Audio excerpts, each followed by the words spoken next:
Sa lahat ng handaang dinadaluhan ng Apo ay hindi nawawala ang menudo, ang lechon, at iba pang mga ulam na mula sa baboy na ligtas sa FMD.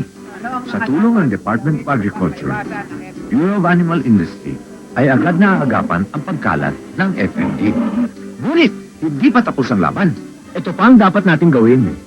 Siguraduhin kumuha ng permiso sa Bureau of Animal Industry kung magdadala ng karne at mga produkto nito sa iba't ibang pulo ng bansa. Pag nagbabiyahe, ugaliing tumapak sa footpath. Siguraduhin may tatak ng NMIC ang karneng bibilhin. Lutuin mabuti ang kaning baboy bago ito ibigay. Panatiling malinis ang mga kulungan, pamilihan at lugar katayan. Magtulungan at salo-salo natin ipagbunyi ang FMD Free Philippines!